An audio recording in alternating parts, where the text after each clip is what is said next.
ओम नमस्ते जी।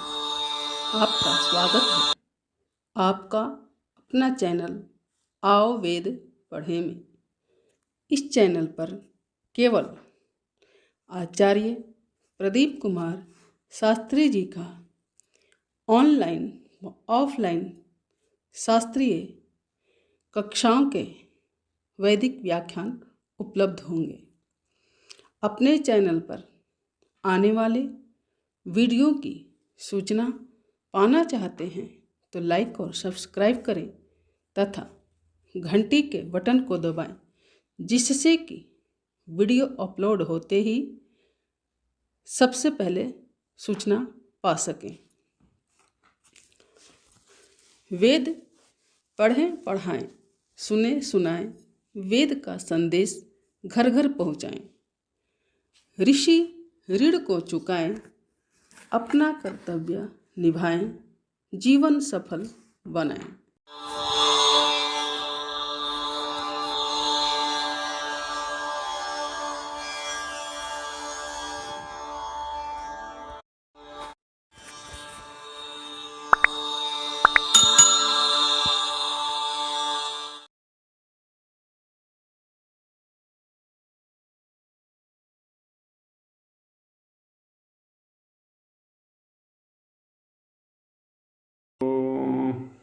सहना भवतु सहनो भुनक्तु सह वीर्यं करवावहै तेजस्विनावधीतमस्तु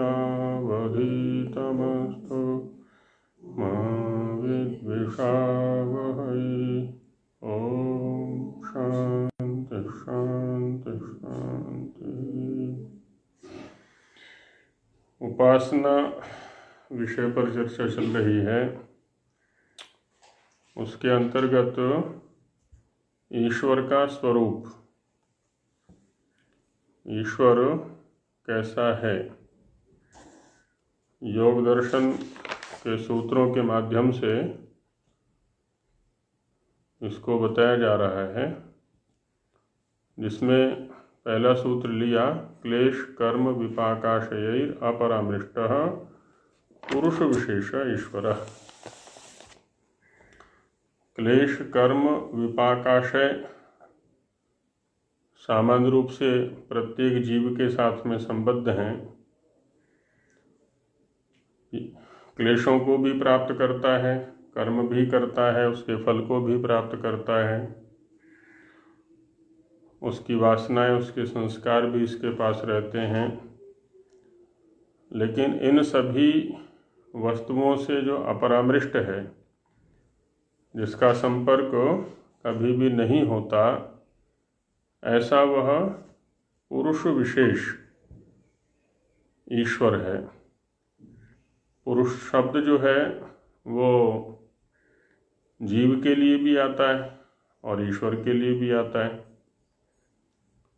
जीव या आत्मा पुरुष इसलिए है क्योंकि वो इस शरीर रूपी नगरी में रहता है, और परमेश्वर पुरुष इसलिए है क्योंकि वो ब्रह्मांड रूपी शरीर में रहता है। ईशावास्यमिदं सर्वम, इसमें रहता है सर्वत्र वो, इसलिए वो भी पुरुष है। तो वो पुरुष विशेष हो जाता है, भिन्न है ना, जीवों से भिन्न है। क्योंकि जितने भी जीव हैं वो सभी क्लेश कर्म विपाकाशय से युक्त हैं, परामृष्ट हैं। लेकिन वो जो है इन सब से वियुक्त है, पृथक है, अपरामृष्ट है।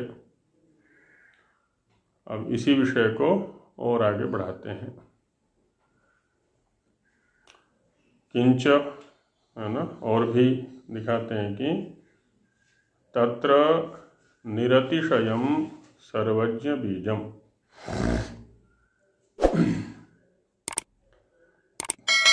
जीवों के स्तर पर ज्ञान की चर्चा चलती है, अथवा ज्ञानियों की चर्चा चलती है, विद्वानों की चर्चा चलती है। तो यहाँ जो ज्ञान की स्थिति है वो सातिशय है। अतिशय युक्त है।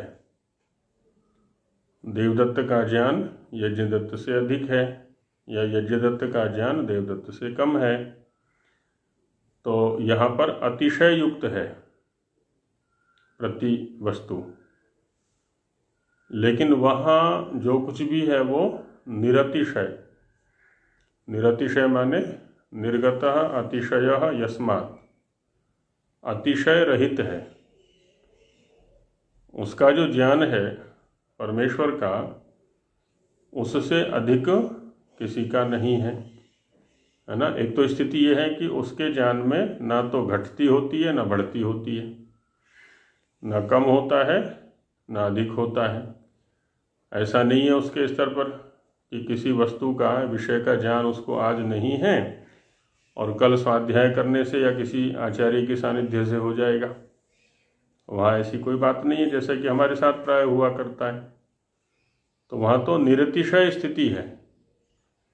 सर्वज्ञ बीजम, है ना, जो सर्वज्ञ का आधार है ना। सर्वज्ञता, सर्वम जानाति इति सर्वज्ञ, सब कुछ को जानने वाला, उसके ज्ञान से पृथक कुछ भी नहीं है, सब कुछ उसके ज्ञान के अंतर्गत है।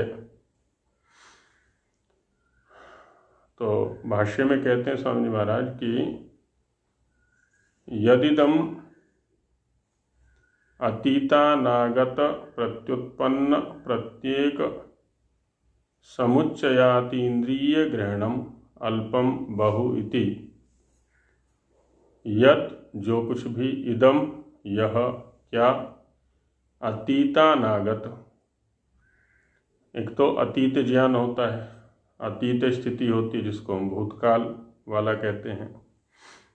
एक अनागत, अनागत माने जो अभी नहीं आया है, न आगतम अनागतम, तो जो अभी नहीं आया है माने भविष्यत काल। और प्रत्युत्पन्न जो इस समय का है, तुरंत उत्पन्न हो रहा है जो वर्तमान काल। प्रत्येक समुच्चय, इनमें से प्रत्येक का समुच्चय, समुच्चय होता है एकत्रीकरण। अच्छा, और ये जो चीज़ें हैं अतीत, अनागत, प्रत्युत्पन्न आदि, ये भी जीवों के स्तर पर है, क्योंकि वो अनित्य हैं। शरीर को लेकर के एक कालखंड का संबंध शरीर के साथ में है। पहले ये उत्पन्न नहीं हुआ था, फिर ये उत्पन्न हुआ, शिशु हुआ, बचपन आया, किशोर अवस्था आई, युवावस्था आई, है ना, प्रौढ़ावस्था आई, फिर वृद्धावस्था आई, फिर मृत्यु को प्राप्त हो गया। तो कुछ चीज़ें ऐसी हैं, हम कहीं खड़े होकर के देखेंगे ना, तो कुछ चीज़ें जा चुकी हैं, कुछ आने वाली हैं, कुछ इस समय हैं, आदि आदि।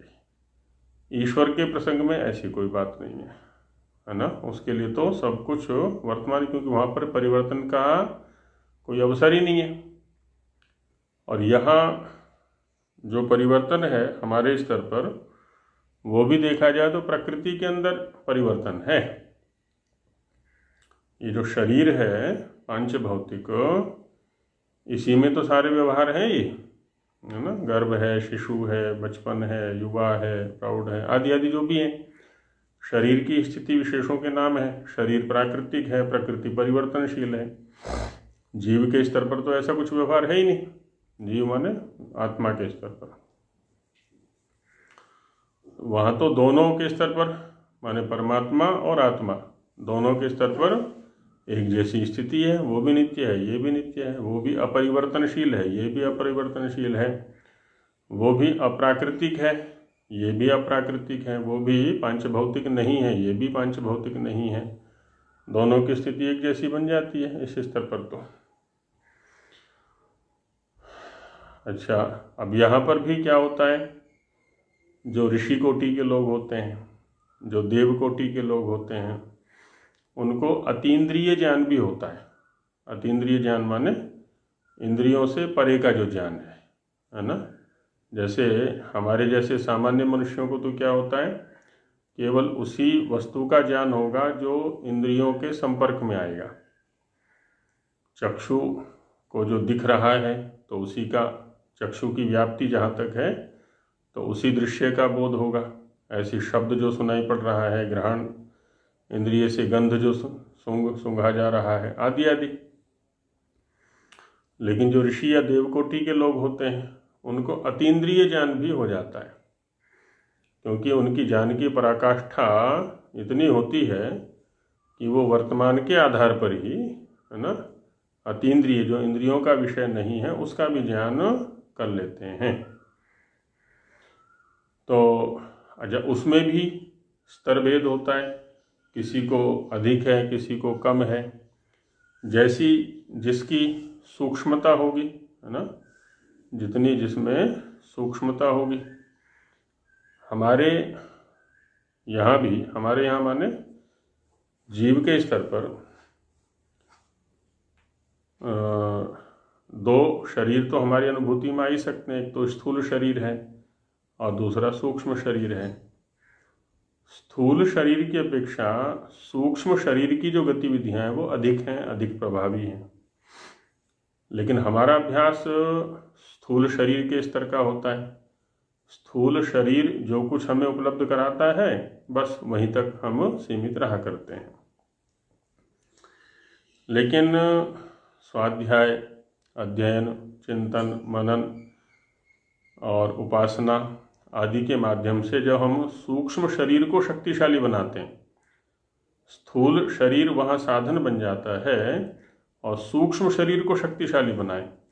अब सूक्ष्म शरीर के स्तर के जो बोध हैं, सूक्ष्म शरीर के स्तर के जो ग्रहण हैं, अब वो होने लगते हैं हमको। स्थूल शरीर के ग्रहण की अपेक्षा हम सूक्ष्म शरीर के ग्रहण पर पहुंच जाते हैं। तो इसलिए अतीन्द्रिय बोध भी बहुत सारे होने लगते हैं। अब वहाँ भी यही स्थिति है जो स्थूल शरीर के स्तर पर है। स्थूल शरीर जैसे किसी का अधिक शक्तिशाली है, किसी का कम शक्तिशाली है। अधिक शक्तिशाली है तो उसको अधिक उपलब्धि हो रही है, कम शक्तिशाली है तो कम उपलब्धि हो रही है। ऐसे ही सूक्ष्म शरीर के स्तर की भी बात है, वहाँ जिसका जितना जैसा अभ्यास है। तो वही करें कि अतीन्द्रिय ग्रहणम अल्पम बहुइति, इसको अल्प है, थोड़ा है, इसको अधिक है। लेकिन सर्वज्ञ बीजम एतद विवर्धमानम, है ना, सर्वज्ञता का बीज, आधार, यह विवर्धमानम माने बढ़ता हुआ, यत्र निरतिशयम। अब इदम अल्पम इदम बहु, ये जीवों के स्तर पर होगा। कहते हैं इसको बढ़ाते चले जाएं, बढ़ाते चले जाएं, बढ़ाते चले जाएं, बढ़ाते चले जाएं, जहाँ तक बढ़ा सकते हैं बढ़ाएं, बढ़ाएं जहाँ तक बढ़ा सकते हैं। और वो जो वृद्धि है जहाँ रुक जाए कि भी अब इससे अधिक नहीं बढ़ सकता। विवर्धमानम बढ़ता हुआ, यत्र निरतिशयम, जहाँ पर अतिशय रहित हो जाए, अधिकता से रहित हो जाए कि भी इससे अधिक नहीं हो सकता, ये तो सर्वाधिक है ना, अब इससे अधिक नहीं हो सकता। वो भी बढ़ना ही है। विवर्धमान माने विशेष रूप से बढ़ता हुआ।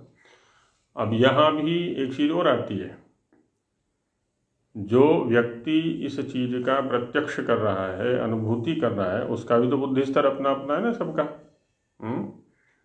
जैसे हम किसी मंत्र पर विचार करते हैं,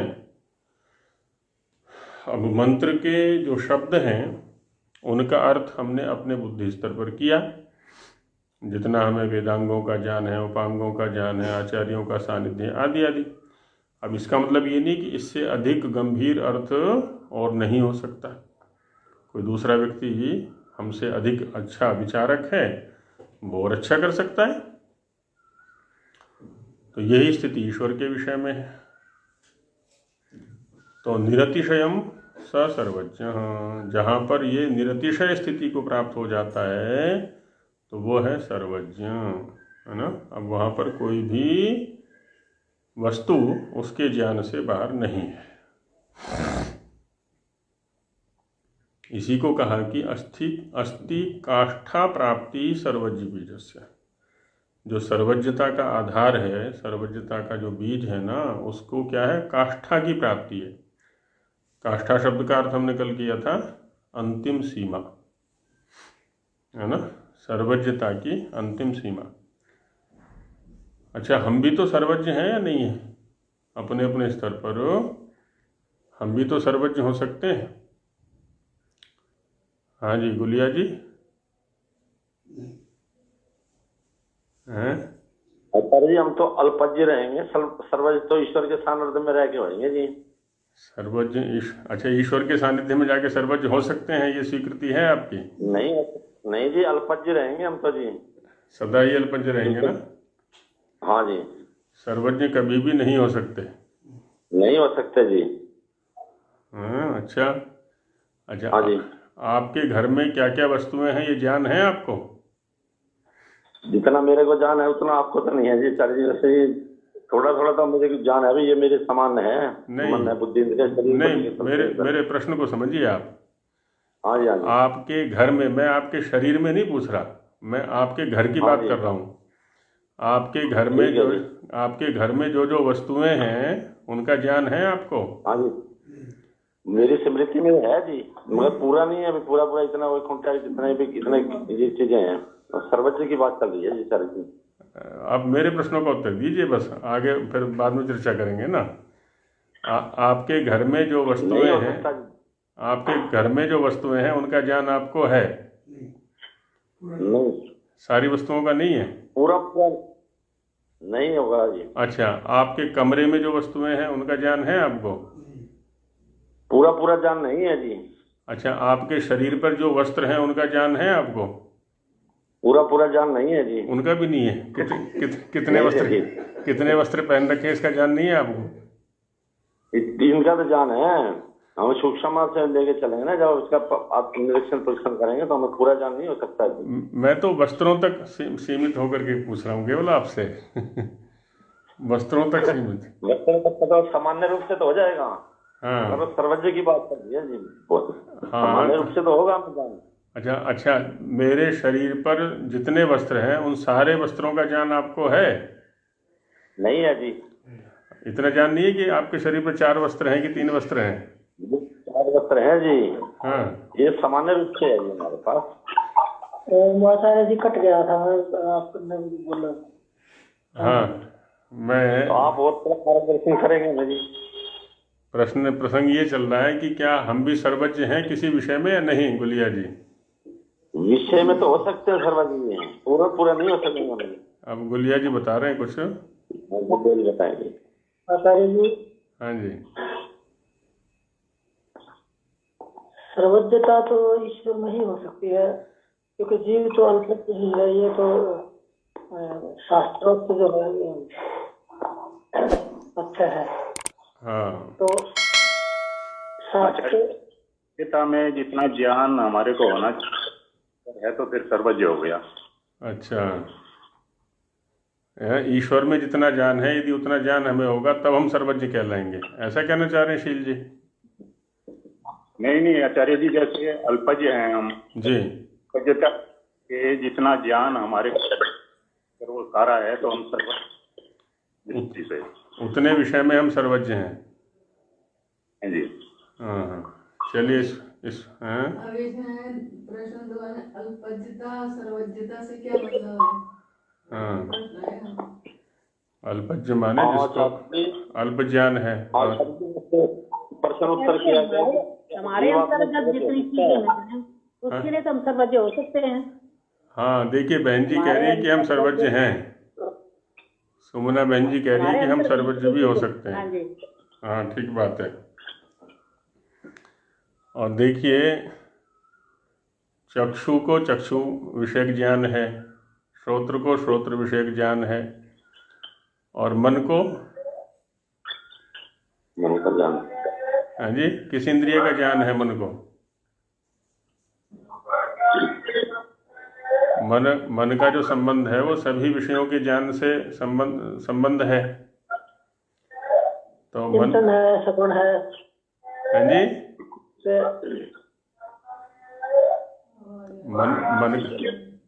मन का जो संबंध है वो तो सभी इंद्रियों के ज्ञान से है ना। मन का जो संबंध है वो सभी इंद्रियों के ज्ञान से हो गया, विषय से। हाँ, माने प्रत्येक इंद्रिय का अपना अपना विषय, और मन जो है वो सर्व विषयक हो गया। तो माने आंशिक स्तर पर जितना हमारे पास है उतने, जैसे एक व्यक्ति के लिए प्रयोग कर दिया करते हैं हम, किसी आचार्य या विद्वान के पास में, स्वामी जी के पास में शंका लेकर के जाते हैं। अब कैसी भी शंका लेके जाएं, सबका समाधान उनके पास है, तो हमारी अपेक्षा वो सर्वज्ञ है, या हम उसको कह देंगे अधिकज्ञ हैं, है ना, कि जी कोई भी शंका लेके जाओ, सारी शंकाओं का समाधान कर देते हैं वो। तो अब वहाँ ये तो कह सकते हैं कि हमारी शंकाएं बहुत थोड़ी सी होती हैं, हमारी शंकाओं का स्तर ही बहुत थोड़ा सा होता है, छोटा सा होता है, जबकि उनका जो अध्ययन है, उनका जो चिंतन है ना, वो तो बड़ा व्यापक है। सारा वैदिक वाङ्मय उन्होंने अच्छी प्रकार से स्वाध्याय किया हुआ है, तो इसलिए सारी शंकाओं का समाधान माने मेरे स्तर पर उठने वाली शंकाओं का। अब मेरे स्तर पर शंकाएं उठेंगी ही कितनी, क्योंकि मेरा तो स्वाध्याय बहुत थोड़ा सा है, तो उतनी तो उठेंगी, तो मेरे लिए वो सर्वज्ञ हो गया, मैं उसके सामने अल्पज्ञ हो गया। ये तो ठीक है कि ईश्वर के सामने, ईश्वर की सर्वज्ञता के सामने तो जीव सर्वथा अल्पज्ञ रहेगा। इसलिए यहाँ पर जो है ना, विवर्धमानम, अल्पम, बहु आदि शब्दों का प्रयोग किया ना, तो जीव के स्तर पर ये अतिशय युक्त रहेगा, ईश्वर के स्तर पर वो निरतिशय हो जाएगा, अतिशय रहित हो जाएगा। अब उससे अधिक और किसी का नहीं हो सकता। यहाँ तो अलग अलग हो सकता है। एक आचार्य है, संस्था में बैठा हुआ है, तो संस्थागत सारे विषयों का ज्ञान उसको है छात्र की अपेक्षा। छात्र जो है अल्पज्ञ है उसके सामने, आचार्य के सामने, है ना, तो आचार्य जो है सर्वज्ञ है उतने विषय में। ऐसी घर के अंदर है, पुत्र की अपेक्षा, संतान की अपेक्षा पिता को, या जो भी घर का बुजुर्ग है, बड़ा व्यक्ति है, उसको अधिक ज्ञान है संबंधों के विषय में, अपनी संपत्ति के विषय में, और जो भी गृह संबंधी होना चाहिए वह। तो वहाँ जो सर्वज्ञता है जीव के स्तर की, वो अतिशय युक्त है ना। उससे अधिक किसी और को हो सकता है, उससे अधिक किसी और को हो सकता है, उससे अधिक किसी और को हो सकता है, लेकिन ईश्वर से अधिक और किसी को नहीं हो सकता। ईश्वर के यहाँ, इसलिए हम केवल उसी को सर्वज्ञ कहते हैं, जीव को सर्वज्ञ नहीं कहते। कि जीव जी, ये जो सर्वज्ञता है जीव के स्तर पर, इसको हम पिंड निरपेक्ष सर्वज्ञता भी कह सकते हैं, कि अपने जीव के अपने पिंड से ही संबंधित जितना भी सर्वज्ञता है। और ईश्वर की सर्वज्ञता जो है ब्रह्मांड निरपेक्ष है। निरपेक्ष नहीं, सापेक्ष। सॉरी, हाँ, ब्रह्मांड सापेक्ष, और ये है पिंड सापेक्ष। बिल्कुल बिल्कुल कह सकते हैं हम यही। तो यहाँ जितना भी रहेगा ना, ये सातिशय माने अतिशय युक्त रहेगा, इसके अपेक्षा उसका अधिक, इसके अपेक्षा उसका अधिक, उसके अपेक्षा उसका अधिक, ऐसे ऐसे घटते बढ़ते हुए जो ना। लेकिन ईश्वर से अधिक और किसी का नहीं। ईश्वर का तो बल्कि सापेक्ष क्या, निरपेक्ष ही रहेगा, माने वहाँ पर तो अब उसके बाहर कुछ है ही नहीं, है ना। इसलिए हम केवल उसी को सर्वज्ञ कहते हैं, जीव को सर्वज्ञ नहीं कहते। जैसे ब्रह्म शब्द का प्रयोग है, ईश्वर शब्द का प्रयोग है। अब हम में से कौन ऐसा है जो ईश्वर नहीं है? हाँ, सारे ही ईश्वर हैं अपनी अपनी संपत्ति के। ईश्वर माने स्वामी, तो अपनी अपनी संपत्ति के सारे स्वामी। लेकिन यहाँ का जो ईश्वरत्व है, जीव के स्तर का जो ईश्वरत्व है, ईश्वरपना है, वो अतिशय युक्त है।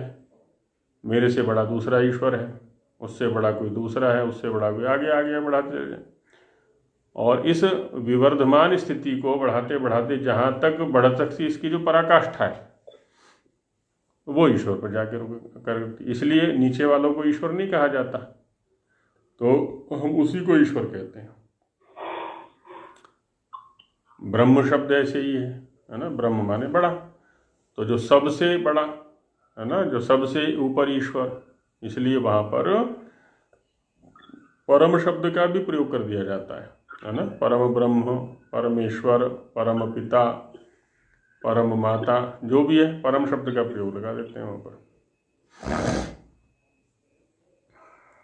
तो सर्वज्ञ बीज को काष्ठा प्राप्ति अंतिम सीमा है वो।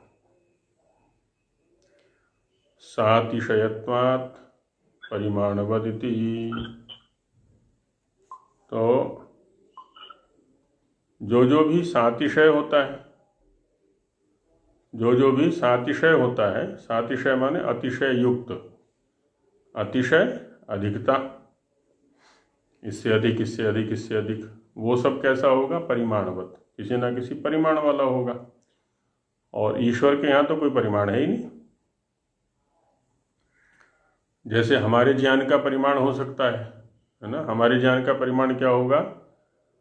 कोई ग्रंथ विशेष, कोई विषय विशेष।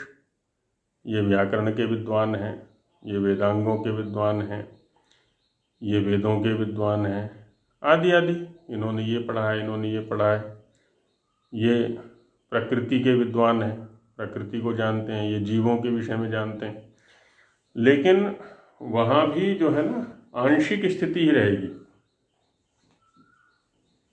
व्याकरण का भी ऐसा नहीं कि सारा का सारा ज्ञान होगा उनको, या वेदों का सारा ज्ञान होगा, या प्रकृति का सारा ज्ञान होगा, है ना। इनकी जो गति है वो प्रकृति के विषय में है, अन्यों की अपेक्षा अधिक है, बस इतनी बात है।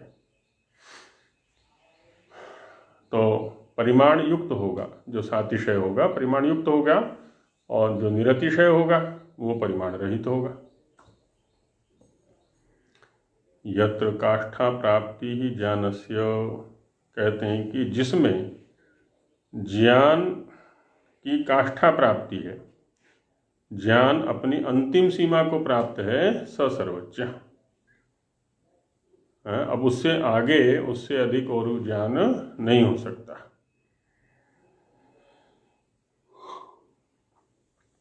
तो इसलिए उसको सर्वज्ञ कहा। सच पुरुष विशेष इति, हम हो गए पुरुष सामान्य और वो हो गया पुरुष विशेष, जो सर्वज्ञ हैं। सामान्य मात्रोपसंहारे कृतोपक्षयम अनुमानम न विशेष प्रतिपत्तौ समर्थम इति। सामान्य मात्रोपसंहारे, जब केवल सामान्य स्तर की चर्चा करेंगे हम, सामान्य जैसे जीवों के स्तर की चर्चा कर लें हम, तो कृतोपक्षयम अनुमानम, उपक्षय को प्राप्त, उपक्षीण जो अनुमान है वो विशेष की प्रतिपत्ति में समर्थ नहीं हो सकता। जैसे बच्चे हैं, अपने स्तर पर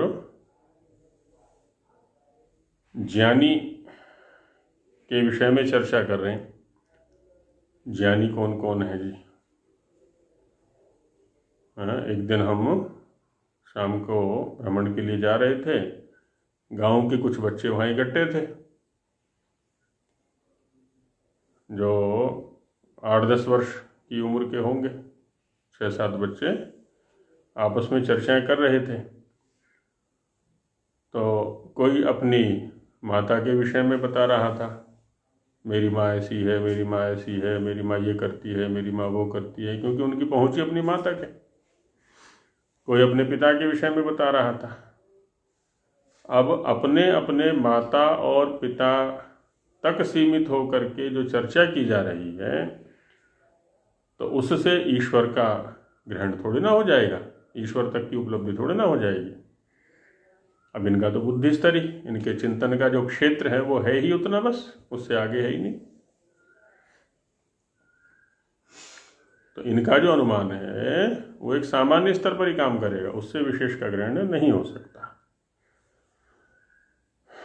तस्य संज्ञादि विशेष प्रतिपत्तिर आगमतः पर्यन्वेष्या। इसलिए क्या होगा, अब हम भी अपने स्तर पर अनुमान करेंगे हम माने जीव,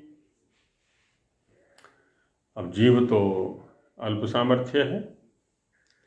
अब अल्प सामर्थ्य होकर के उस सर्व सामर्थ्यशाली के विषय में भला कैसे निर्णय ले सकता है। अच्छा, हम भी क्या करते हैं ना, कुछ विषयों में बहुत ही शीघ्रता से वकील भी बन जाते हैं, निर्णायक भी बन जाते हैं, और किसी को सजा भी सुना देते हैं अथवा किसी को जो है पुरस्कार भी दे देते हैं। किसी सन्यासी के विषय पर चर्चा चल गई, किसी विद्वान के विषय पर चर्चा चल गई, हाँ, कि अरे वो तो सबसे बड़ा विद्वान है, मैं जानता हूँ ना।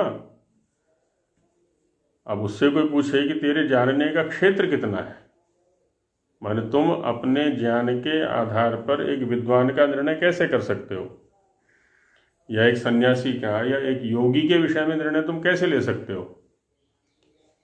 तुमने तो योग का भी क भी पता नहीं है, नाम सुन लिया है, तो इसका मतलब ये थोड़ी ना है कि योगियों के विषय में भी निर्णय देने की क्षमता तुम्हारे अंदर आ गई है, या विद्वानों के विषय में निर्णय देने की क्षमता आ गई है, या प्रधानमंत्री के विषय में, आदि आदि जो भी है। लेकिन फिर भी निर्णय दिया करते हैं। तो ये बच्चों के स्तर की चेष्टाएं हैं सारी की सारी।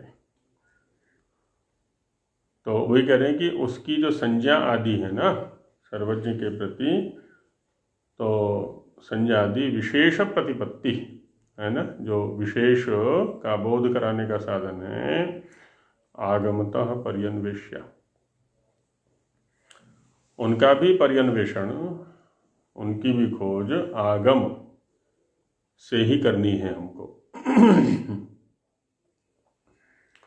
शब्द प्रमाण है वहाँ पर, वेद आदि जो ग्रंथ हैं वही हमें बताएंगे कि किन शब्दों से उनको संबोधित करना है। अब हम तो अपनी बुद्धि के स्तर पर कुछ भी शब्द दे देते हैं उसको। इसलिए कृष्ण जी से क्या किया, चूड़ी पहनवा दी, हनुमान जी से कुछ और काम करवा दिए, शिव जी से भांग उठवा दी, है ना, क्या क्या करवा दिए, जो हमारे बुद्धि स्तर पर काम होता है बस उतना ही करा देते हैं उनसे।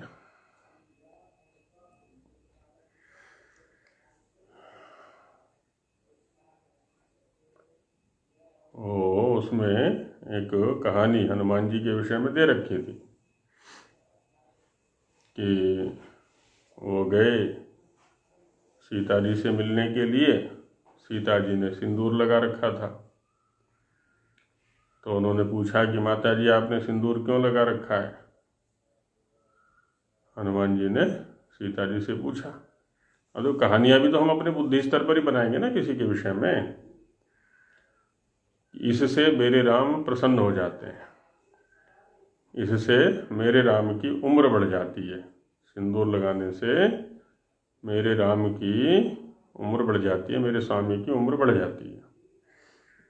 तो अच्छा ऐसा है। तो हनुमान जी गए और जा कर के सिंदूर लिया खूब सारा और पूरे शरीर पर लगा लिया, और पूरे शरीर पर सिंदूर लगा करके पहुंच गए सीता और राम के सामने। कि हनुमान जी के इस वेश को देख करके राम जी और सीता जी खूब हंसे कि भाई ये क्या रूप बना लिया तुमने। तो हनुमान जी बोले, माता जी आपने ही तो कहा था कि सिंदूर लगाने से मेरे स्वामी की उम्र बढ़ जाती है, मेरे स्वामी प्रसन्न होते हैं। तो कहते हैं यदि इस चुटकी भर सिंदूर से स्वामी की उम्र बढ़ती है तो क्यों ना पूरे शरीर पर सिंदूर लगा लूँ मैं, तो उससे तो स्वामी की उम्र और ज़्यादा बढ़ जाएगी, और ज़्यादा प्रसन्न हो जाएंगे। ऐसी भोजन को लेकर के, वस्त्रों को लेकर के, है ना, मेरे भगवान इन वस्त्रों से प्रसन्न होते हैं, इस भोजन से प्रसन्न होते हैं, न जाने कैसी कैसी कल्पनाएं भगवान के विषय में कर ली हैं। तो कहते हैं आगम के माध्यम से समझने का प्रयास करना है।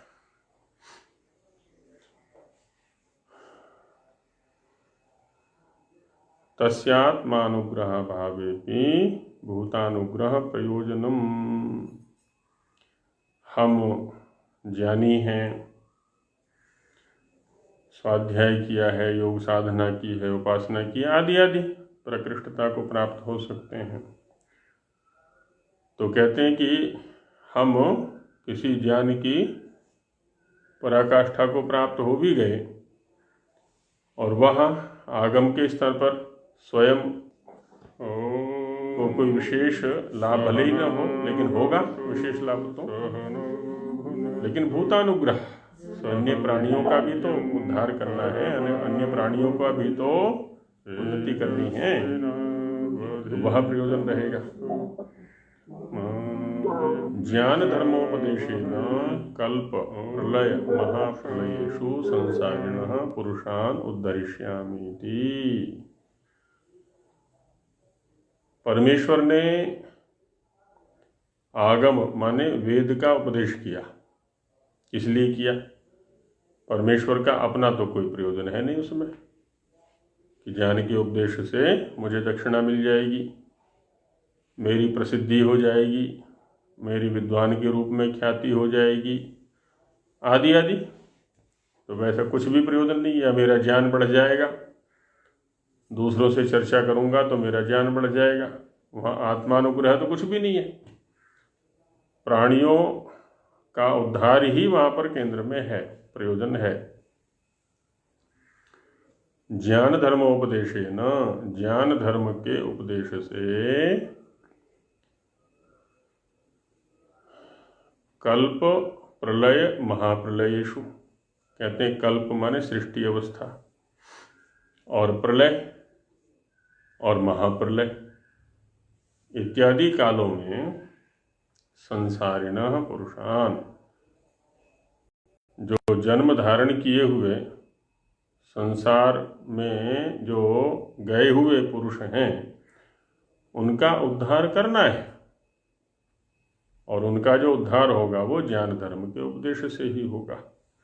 एकमात्र यही साधन है और कोई साधन नहीं है।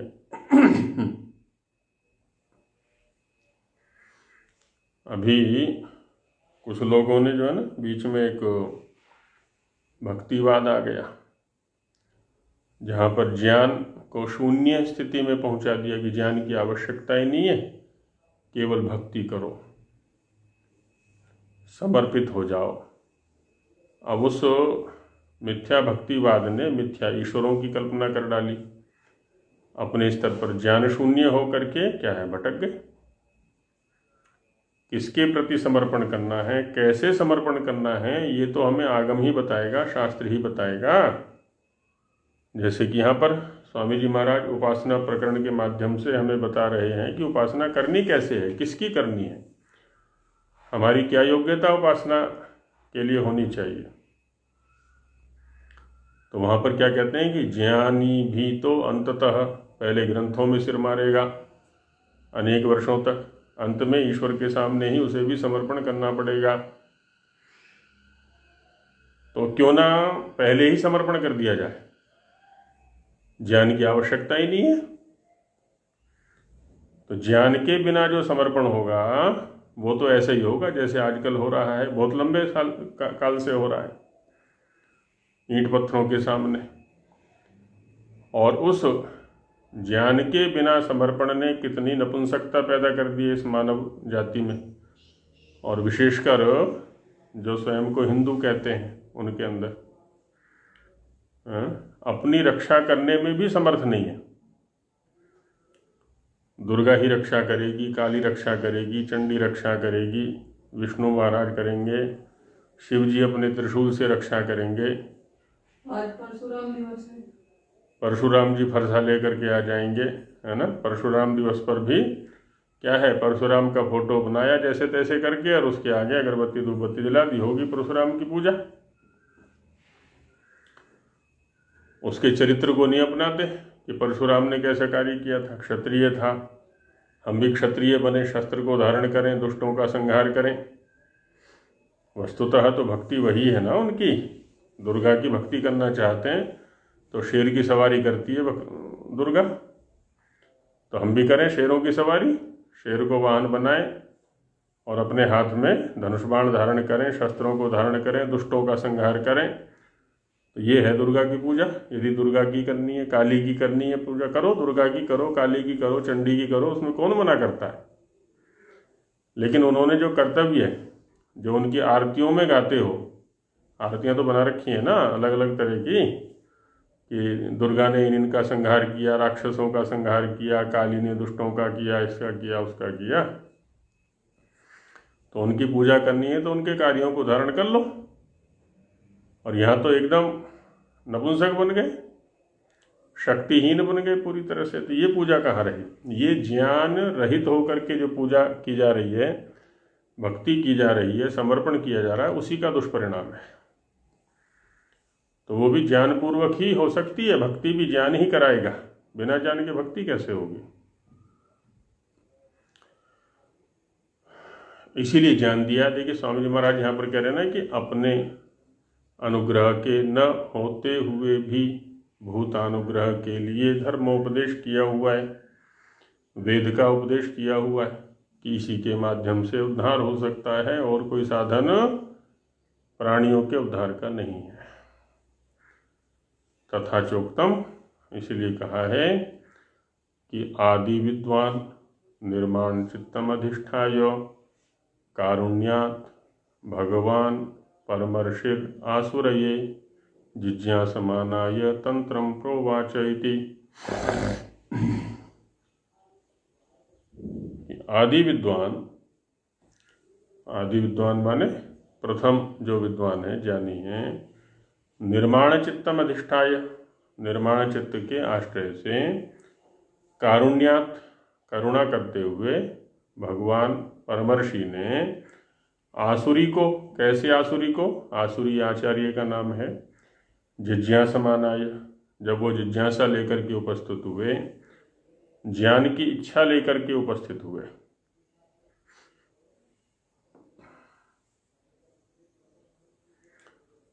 तो ऐसे उसके लिए तंत्रम प्रोवाच, शास्त्र का प्रवचन किया। तो ये प्रवचन परंपरा चल रही है फिर आगे।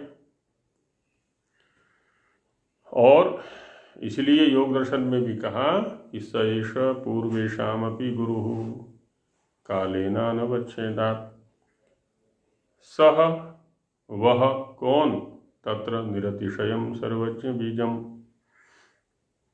जो वो पुरुष विशेष है, जो वह सर्वज्ञ है, सर्वज्ञता की जहाँ पर आकाष्ठा है, ऐसा ऐसा जो परमेश्वर है, वह पूर्वेशामपि गुरु, गुरुओं का भी गुरु है। यदि गुरु परंपरा पर हम चलें, हमारे गुरु, उनके गुरु, उनके गुरु, उनके गुरु, उनके गुरु, और इस गुरु परंपरा को चलाते चले जाएं, तो सृष्टि के आदि में पहुंचेंगे कि सबसे आदि में जो थे उपदेष्टा, उनके गुरु कौन थे? तो कालेन अनवच्छेदात्, क्योंकि जो शरीरधारी गुरु हैं वो तो काल के द्वारा अवच्छिन्न होते रहते हैं, काल के द्वारा उनकी समाप्ति होती रहती है, मिटते रहते हैं। वो तो निश्चित काल के लिए ही वो आते हैं, शरीर धारण करते हैं, फिर शरीर छोड़ देते हैं, छूट जाता है। लेकिन ईश्वर तो ऐसा है जो कि काल के द्वारा अवच्छिन्न नहीं होता, विनष्ट नहीं होता, समाप्त नहीं होता, दृष्ट नहीं होता, सदा ही गुरु बना रहता है वो तो। इसलिए इस अनित्य गुरु के माध्यम से उस नित्य को गुरु बना लें। इस शरीरधारी अनित्य गुरु के माध्यम से उस अशरीरी परमात्मा को गुरु बना लें, उसके निर्देशों को समझने की योग्यता अर्जित कर लें। इसके भाष्य में स्वामी जी महाराज कह रहे हैं कि पूर्वे ही गुरवः कालेन अवच्छेद्यन्ते, जो पूर्ववर्ती गुरु हैं वो तो काल के द्वारा अवच्छिन्न हो जाते हैं। गुरुवर बिरजानंद जी भी चले गए, स्वामी दयानंद जी भी चले गए, और जो एक परंपरा ऋषियों की, ब्रह्मा से लेकर के जैमिनी पर्यंत ऋषि हुए, वो भी चले गए। उनके बाद और भी जो अच्छे अच्छे विद्वान ऋषि हुए वो भी चले गए, आगे होंगे वो भी जाएंगे। तो ये तो काल के द्वारा अवच्छिन्न होते रहेंगे जो शरीरधारी गुरु हैं।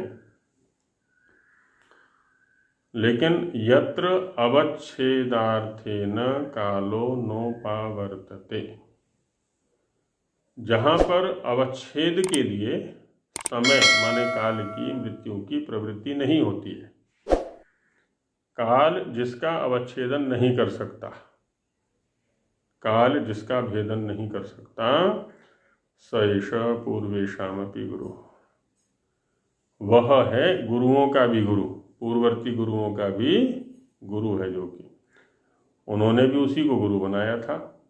इस अनित्य गुरु के माध्यम से, इन अनित्य गुरुओं के माध्यम से उसी को गुरु बनाया था। और वास्तव में गुरु भी वही है, सच्चा गुरु वही है जो उस परम गुरु का सानिध्य प्राप्त करा दे, ये स्पष्ट कर दे, ये अनुभूति करा दे अपने शिष्य को कि देखो भाई, मैं तो अनित्य हूँ, कभी भी जा सकता हूँ। तो यथाशीघ्र, है ना, इस मार्ग का आश्रय करके उस नित्य सत्ता को अपना गुरु बना लो, उसके संदेशों को, उसकी आज्ञाओं को, उसके निर्देशों को का पालन करने की योग्यता अपने अंदर ले आओ, अभ्यास बना लो कि किसी अनित्य गुरु की आवश्यकता ही ना पड़े।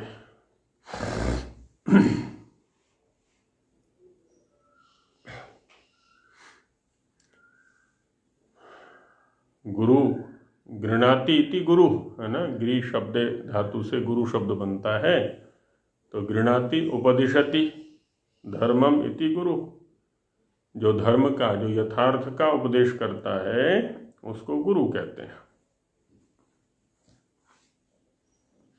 और एक होते हैं गुरु घंटाल, घंटा बजा बजा करके जो शिष्यों को लाते हैं वो घंटाल हो गए, है ना, घंटया लाती थी घंटाला।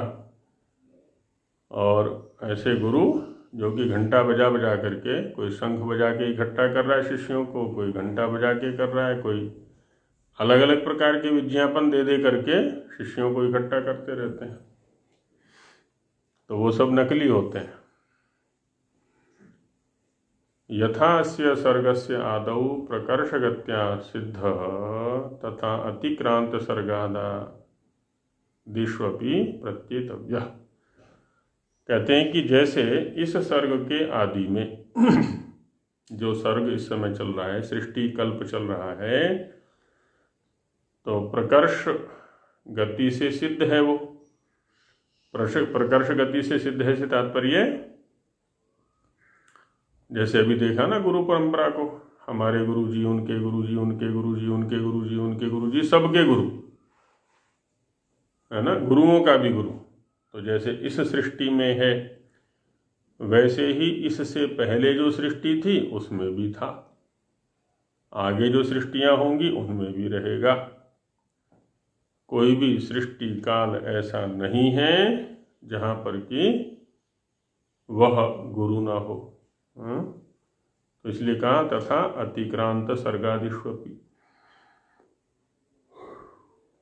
वैसे ही बीती हुई सृष्टियों के आदि में भी, अतिक्रांत माने बीती हुई। और ये जो सृष्टि का क्रम है ये तो चक्र है,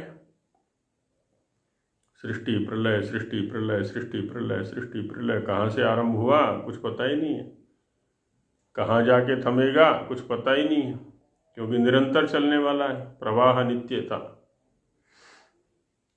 तो इसलिए सभी सृष्टियों के आदि में भी वही गुरु रहता है, इति प्रत्येतव्यः, ऐसी प्रतीति करनी चाहिए, ऐसा बोध करना चाहिए।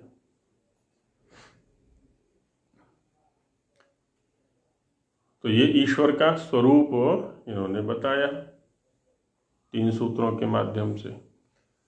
अब कहते हैं उसको पुकारें किस शब्द से? क्या कोई शब्द ऐसा है जो उसको संबोधित करने के लिए आता हो? जैसे यहाँ पर होता है ना, संतान की उत्पत्ति होती है, उत्पत्ति के बाद उसका नामकरण संस्कार किया जाता है और वो सबको बता दिया जाता है कि इस बच्चे का ये नाम है। वो भी समझ जाता है कि मेरा ये नाम है, मेरा ये नाम रखा है माता पिता पुरोहित ने मिल करके। और आगे उसी नाम से फिर उसका व्यवहार होता है पूरे संसार में। तो क्या ऐसे ऐसे ईश्वर का भी कोई नाम है? तो बताते हैं कि तस्य वाचकः प्रणवः, तस्य ईश्वरस्य, उस सर्वज्ञ सर्वगुरु पुरुष विशेष ईश्वर का वाचक, वाचक माने कहने वाला, और वाच्य जिसको कहा जाए, है ना। वाच्य वाचक भाव संबंध हो गया शब्द और अर्थ में। और वाच्य वाचक भाव संबंध जो होता है उस शब्द में स्वीकारा जाता है जहाँ पर कोई शब्द किसी अर्थ को सीधा सीधा कहे, घुमा फिरा करके नहीं। घुमा फिरा के कहता है तो फिर वहाँ पर भिन्न भिन्न वृत्तियाँ ले ली जाती हैं, लक्षणा व्यंजना आदि। अभिधा वृत्ति में वाच्यवाचक भाव संबंध होता है। इधर से शब्द का उच्चारण किया और श्रोता को सीधा उसी अर्थ का बोध हो गया, तो ये होता है वाच्यवाचक भाव संबंध अथवा अभिधा वृत्ति से, है ना। अभिधान अभिधेय संबंध कह लें इसी को। अभिधा वृत्ति माने जहां पर शब्द सीधा सीधा किसी अर्थ को कह रहा है।